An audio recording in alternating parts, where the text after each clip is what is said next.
Okay, so New Pacific Metals. We've got three primary projects, all located in Bolivia, the most advanced of which is on the left-hand side of the screen. That's our silver sand project, which is a large silver deposit amenable to open pit mining and tank leach processing.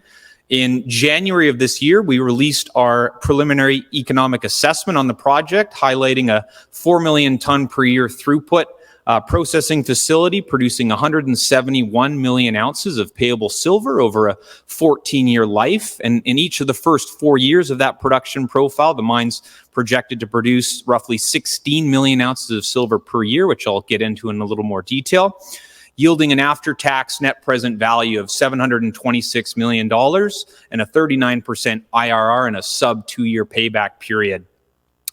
Silver sand is very much a company-making asset in and of itself, and if that weren't a tough enough act to follow, the company in July of 2021 started drilling our second project, Carangas, which is on the middle of the slide. So that's what we've discovered at Carangas is an extensive silver horizon in the top 200 meters, measuring in the neighborhood of 1,000 meters by 800 meters.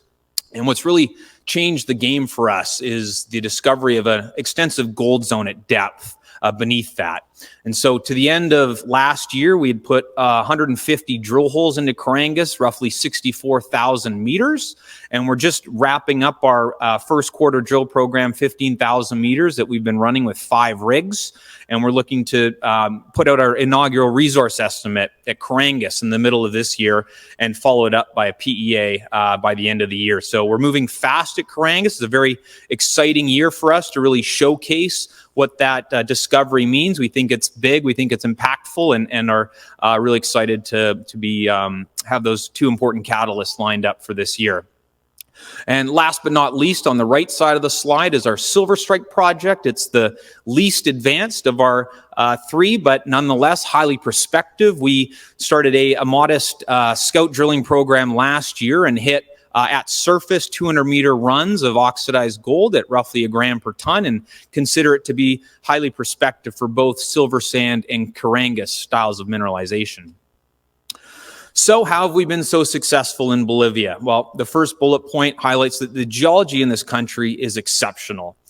Bolivia is home to the 3 billion ounce Cerro Rico deposit, one of the largest silver systems that's ever been discovered on the planet, and it's been operating continuously since 1545. It largely financed the Spanish Empire many years ago and continues producing to this day. We're also on trend. You can see at the map with both Chile, Peru, and Argentina, which are home to some of the world's great mines. And we're putting to test a theory that Mother Nature doesn't tend to respect man-made borders when depositing metals. And so I think that's something that we're really proving out here, is that a lot of that great mineral potential also extends into Bolivia, a country that we're really on the forefront with a wonderful position operating in the country. It's also important to recognize that there is a deep mining culture in Bolivia. As I mentioned, the Cerro Rico deposit, which is just 30 kilometers away from our silver sand project, has been operating for almost 500 years. And so mining is very much embedded in the DNA of the country. It's roughly 30% of the national economy. And in 2021, Bolivia was ranked as the 8th largest silver producer globally. And maybe the third bullet point on the screen is the one that's been most relevant to us and our shareholders, is that it's a country that's been largely underexplored for the last 20 years. And so we came in 2017 and made the discovery at Silver Sand and established a reputation as being a reliable and trustworthy partner in Bolivia. And we've really leveraged that first mover advantage by acquiring both the Silver Sand and Carangas projects. And we continue to make ongoing discoveries and are active in project generation in the country. So zooming in on our Silver Sand project, so we've got a 3 square kilometer land holding, which grants us the right to mine, subject to obtaining our environmental permits, which we're actively in the process of this year. And we've put now 550 drill holes into Silver Sand, covering about 136,000 meters in aggregate. We've put 2 resource estimates out, the most recent in the fall of last year. And as I mentioned, we released our inaugural PEA study in January of this year. This gives you a snapshot of the cross-section through the heart of the Silver Sand project. and shows what we're dealing with. This is a pure silver deposit. All those runs there, those assay values, it's just silver, which is very unique in this industry. To find a pure silver deposit of this size and scale is exceedingly rare. And silver sand's also broad and disseminated. We're not dealing with a half-meter wide nuggety narrow vein system. This is a big bulk open pitable deposit that comes right to surface, and it's something that really drives the strong economics, which I'll get into in a subsequent slide. This gives you an overview of our most recent measured and indicated resource. So over 200 million ounces at 116 grams silver, which on a gold equivalent basis is roughly 1.5 grams. So as far as open pitable material goes, it's certainly something that drives the really strong economics of this project. Grade is king. And another important piece is, yes, we're talking about a PEA, but over 90% of that resource is already in measured and indicated, just highlighting how much drilling's gone into this project thus far.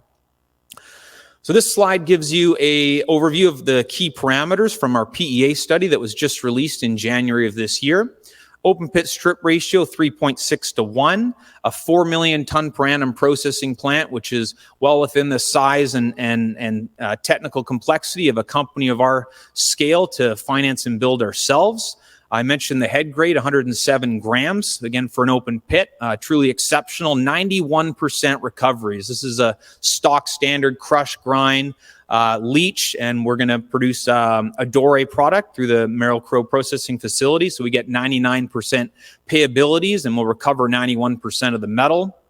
And at $22.50 silver price, generated the after-tax net present value of $726 million and a 39% IRR, driven by roughly $10 an ounce all-in sustaining costs. And what I love about this slide, my favorite, is the sub 2-year after-tax payback on the capital cost, and that's really driven on this slide here is a production profile that's outlined in our PEA. But in each of the first 4 years, this project is expected to generate roughly 16 million ounces per year of silver. And to put that into context for you, silver industry giant Hecla, their 2023 guidance is for 16 to 17.5 million ounces of silver from its 3 primary silver mines combined. So just this one project is going to deliver the scale of silver production that Hecla is currently producing today. So certainly an outstanding project, and really that first 4 years driven by a nice high-grade starter pit.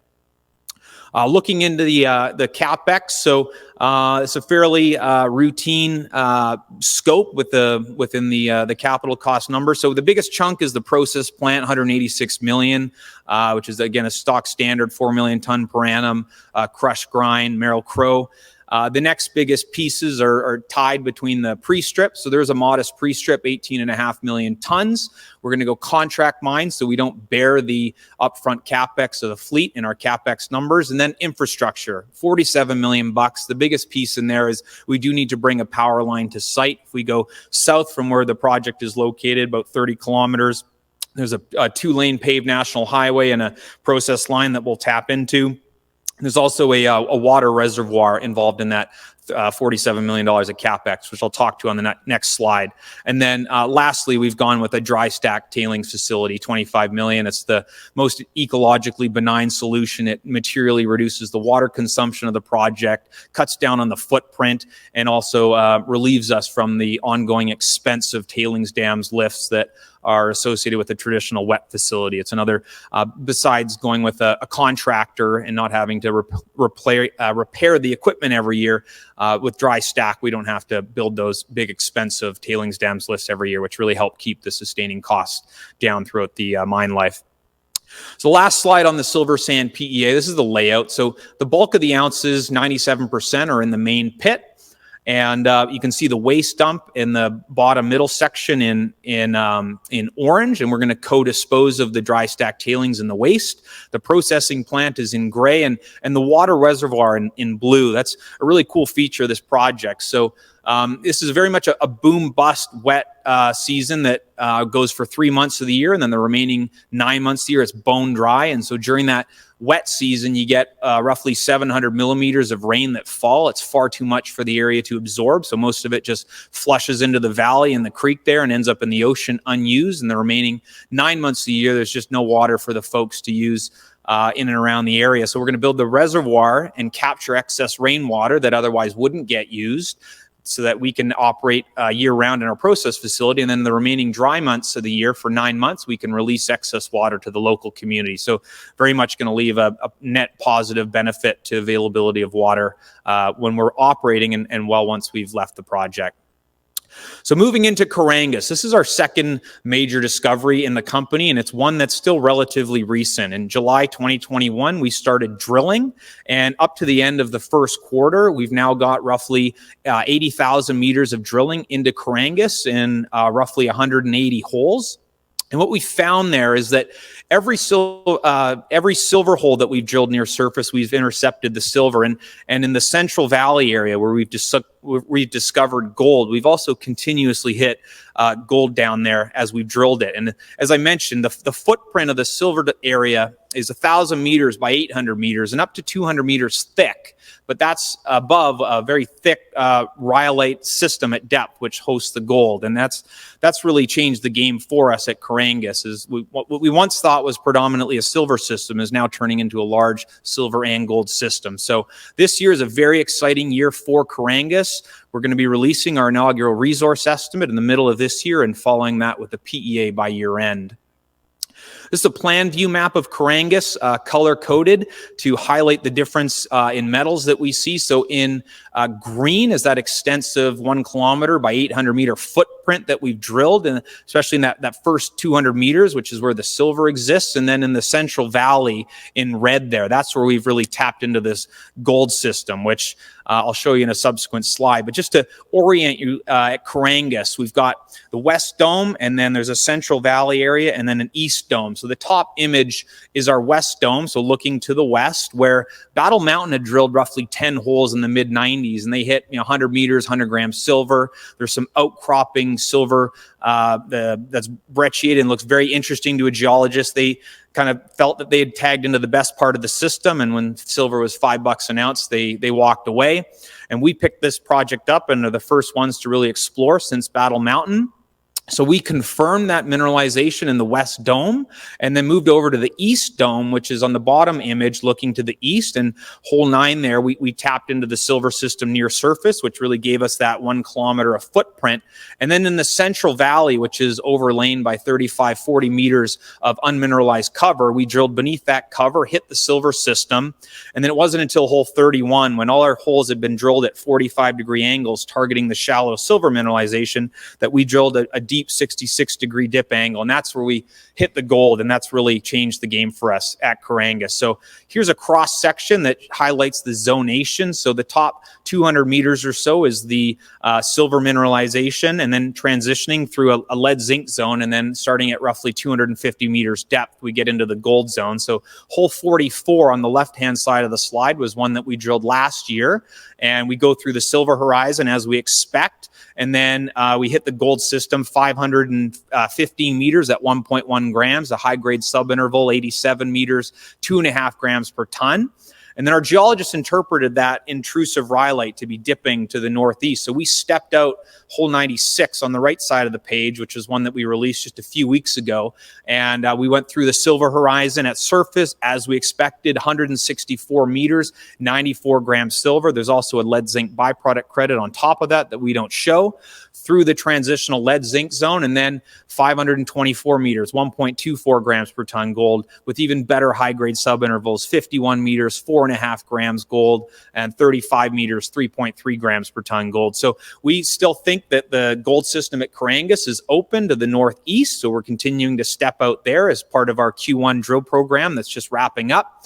As well, the silver mineralization, we believe that it's open to the southwest. So on those two fronts, we're continuing to hopefully add ounces through the drill bit and really showcase the geological potential of this project. And for the geologists in the room, we've had some point out the similarities to Filo Mining's Filo del Sol project, which, for a long time was just a big surface expression close to surface, and they really changed the game with that project by drilling those deep holes into the Aurora zone, finding the gold copper mineralization at depth in the higher temperature and pressure environment. And very much our story at Carangas is similar, where we've got the extensive silver horizon at surface and then tagging into this gold zone at depth, which has really changed the game for us.